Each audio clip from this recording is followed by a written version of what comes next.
Hello बंधुসকল नमस्कार। आज मैं भिडिओ आपलोक स्वागतम जानाइছো। आमार धनुमाइना ओलाइছে आज सेंटारले जाम। आज आमार सेंटारत रंगपुरिया सेंटारत एकदम बहुत डांगर प्रोग्राम आछे। कि प्रोग्राम आछे मैं ताले गई कम आपलोक देखाम। आपलोक बोलक मोर लगत एया सब धनुमाइना बिखिक आज जाबगৈ माने ताई तथापि सेंटारत एकबार माने गई आहू बुली ओलाइছে आसलते बोलक।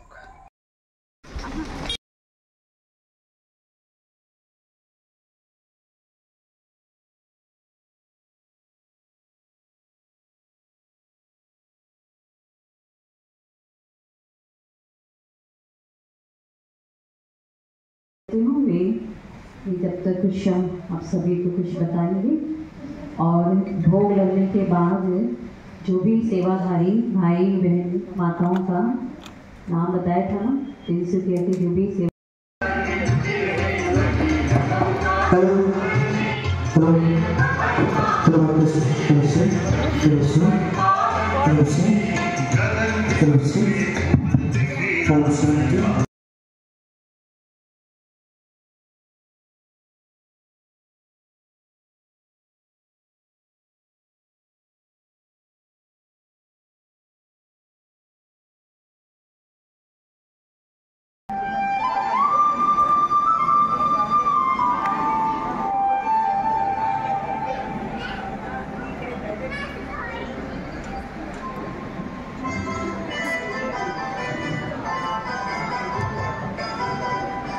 सभी को एक्सपीरियंस कराएंगे।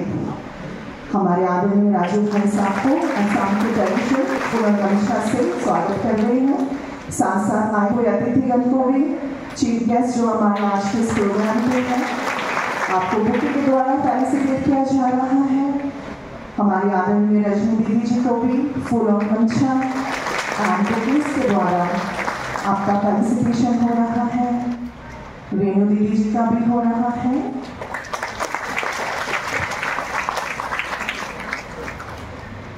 हमारे बीच में मौजूद रजनी दीदी जी का भी फूल और गमछा बुकेस के द्वारा फेलिसिटेट कर रहे हैं। फिर हम करते हैं आगे के कार्यक्रम की ओर। इस स्वागत की कड़ी को आगे बढ़ाते हुए हम सभी के बीच में भी उपस्थित होंगे एक बहुत सुंदर छोटी सी कुमारी ऋत्विका देव, जो आप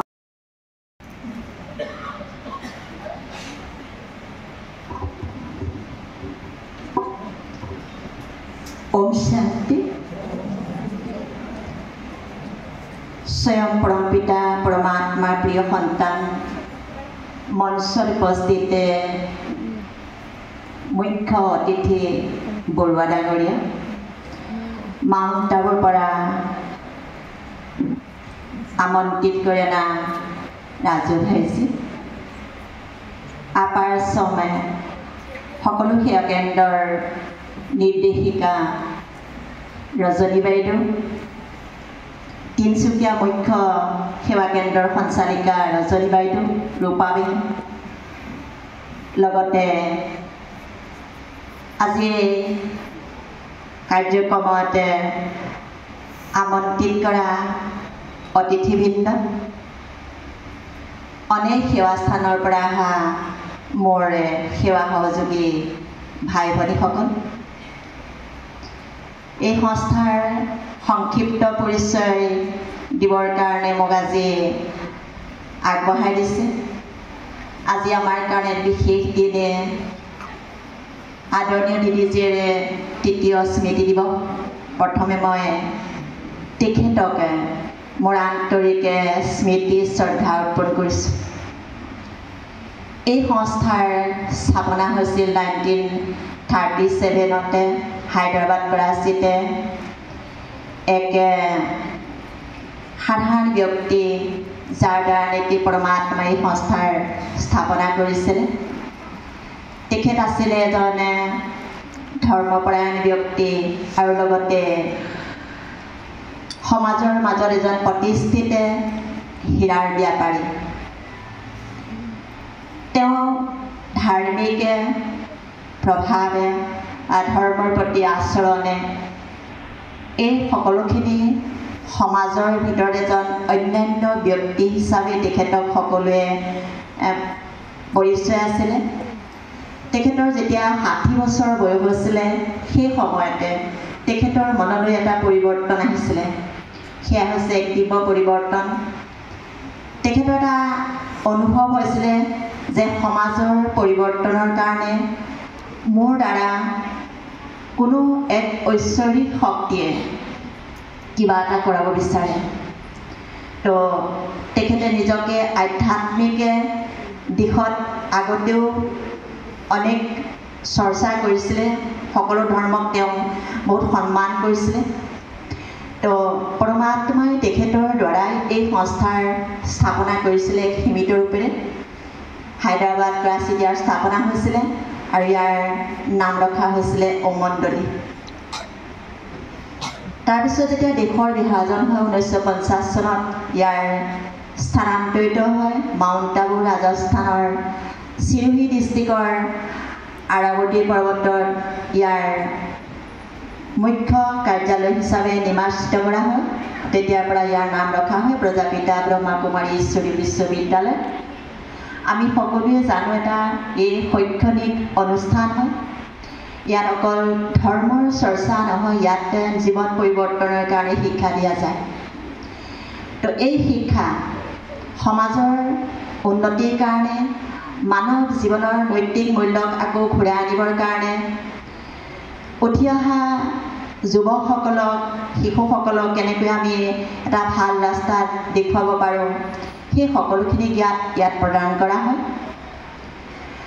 তো সমাজত অনেক সেৱাৰ এই যে কৰি আহিছে প্ৰজাপিতা ব্ৰহ্মাকুমাৰী ঈশ্বৰী বিশ্ববিদ্যালয়, ইয়াৰ সেৱাৰ ৰূপৰেখা দেখি 1981 চনতে সংযুক্ত ৰাষ্ট্ৰসংঘৰ পৰা এটা বেচৰকাৰী NGO হিচাপে মান্যতা প্ৰাপ্ত কৰায় আৰু লগতে 7টা শান্তি পদকেৰে এই সংস্থাকে সন্মানিত কৰা হয়।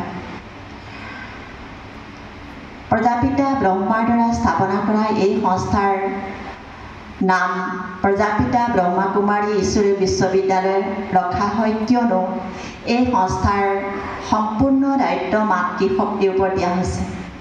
বিশ্বৰ ভিতৰত এটা এই বিশেষ সংস্থা হয় যে নেকি মাতৃশক্তিয়ে পৰিচালনা কৰি আহিছে।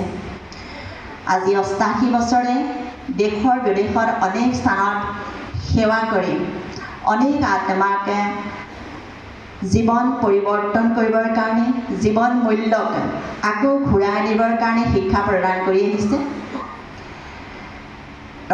বৰ্তমান সময়ত ইয়াৰ গোটেই বিশ্বত বহুত বৃহৎভাৱে সেৱা চলি আছে।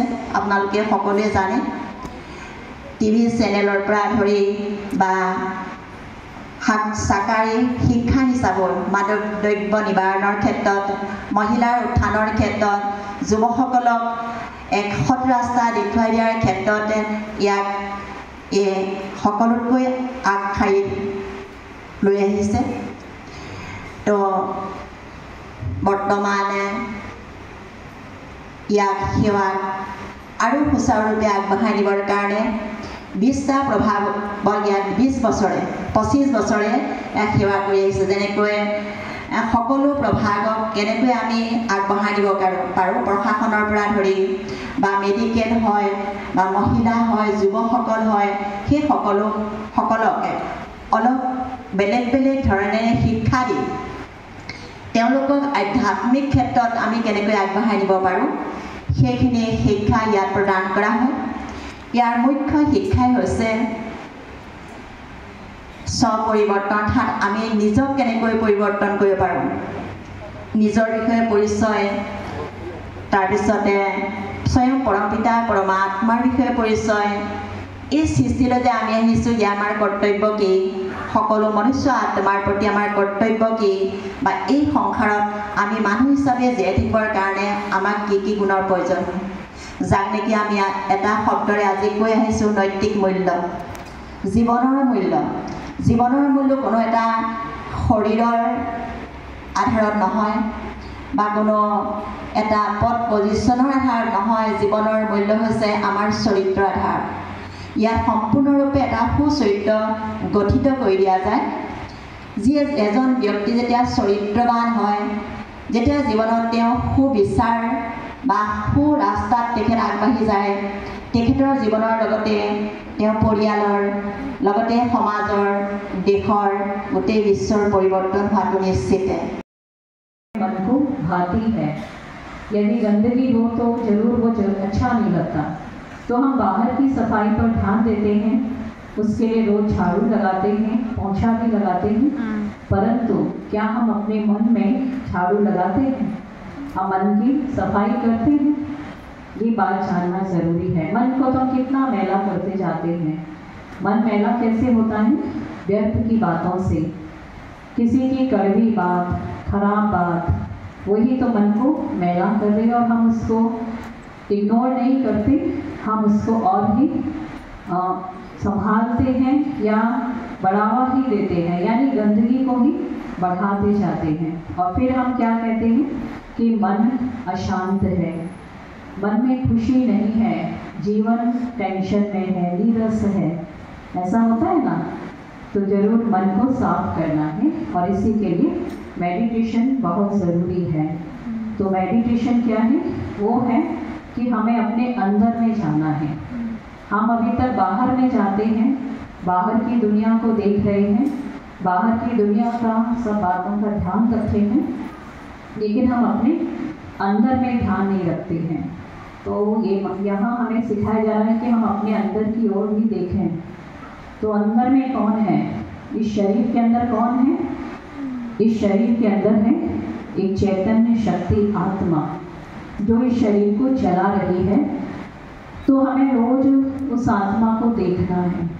जिसको हम कहते हैं आत्मा दर्शन करो या स्वदर्शन करना है और जब हम आत्मा को देखेंगे तो आत्मा के साथ कौन दिखाई देगा हमें है बताओ कौन दिखाई देगा हम बाहर को देखते हैं हम लोगों को देखते हैं तो लोग ही लोग दिखाई देते हैं ये फलाना है ये मेरा वो है ये मेरा वो मतलब देहधारी दिखाई देते और जब हम आत्मा को देखना शुरू करेंगे तो और कौन दिखाई देगा परमात्मा दिखाई देगा क्योंकि आत्मा का तो है ही एक ही संबंध परमात्मा और हमें सभी आत्मा ही दिखाई देंगे तो ये यहाँ पर बताया जाता है कि हम सब आत्मा ओरिजिनल में बहुत अच्छे सुंदर हैं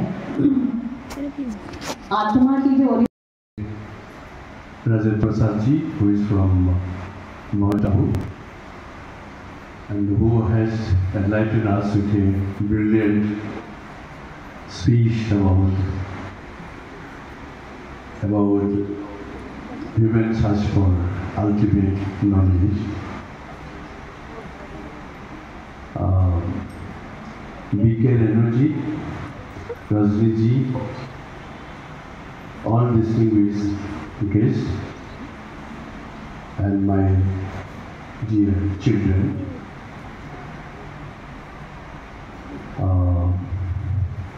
I feel really extremely honored to be here among you on this spacious occasion to pay tribute to a great soul who served this institute and Society of Tinsukia for a long period of time. Satyajit Didi, I am privileged that on her third day of Punyatithi, I was invited and you honored me as a guest.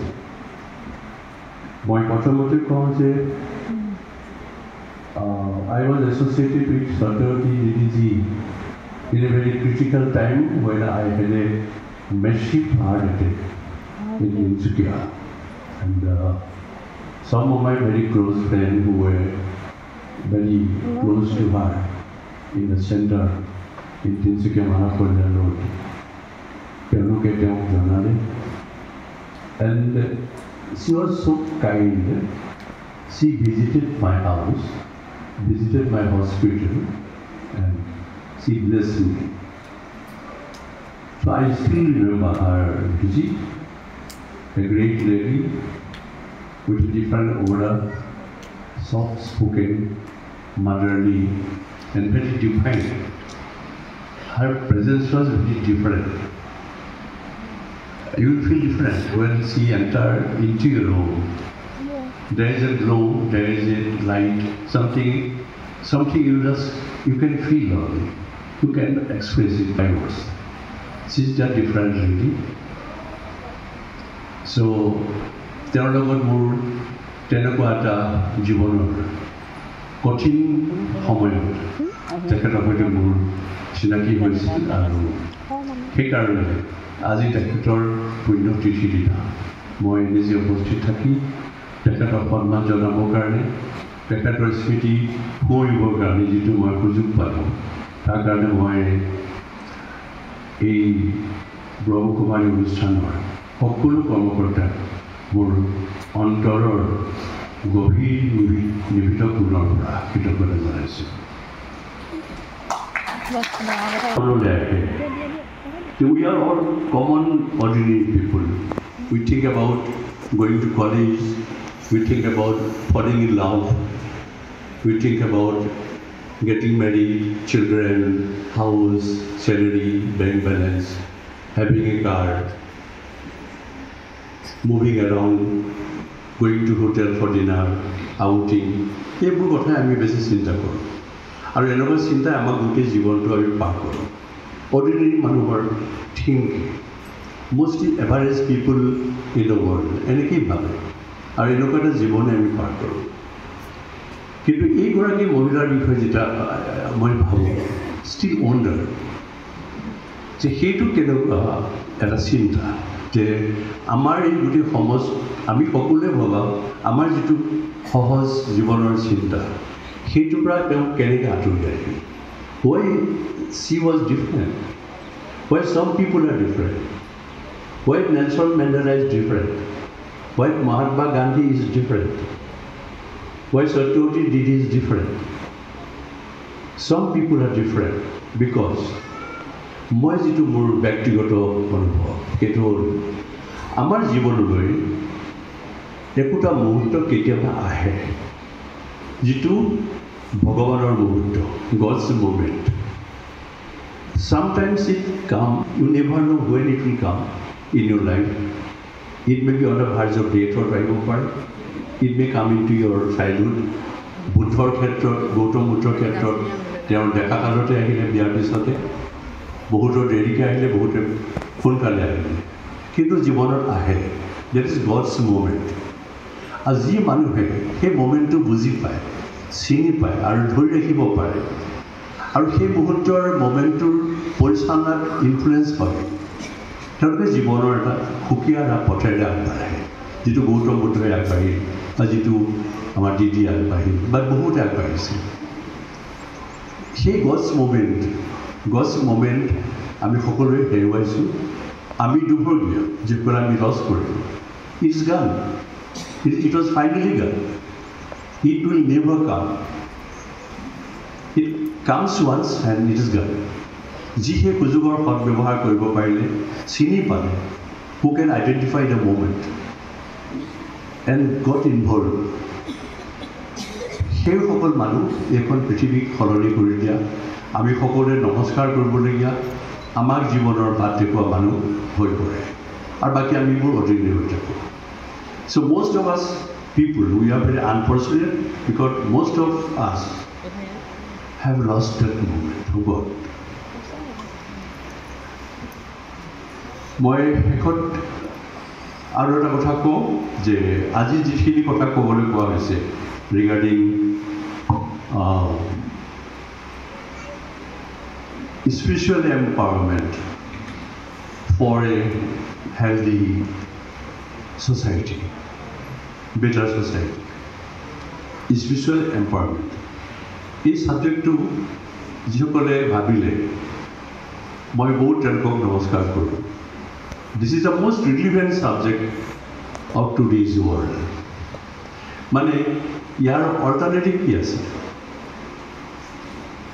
Without spiritual empowerment, to get this world better, make it better. খাবলৈ আহি গ'লো দেই আৰু তুমি খাইছা খোৱা ধনু খাই আছে সোনকালে খাই লওঁ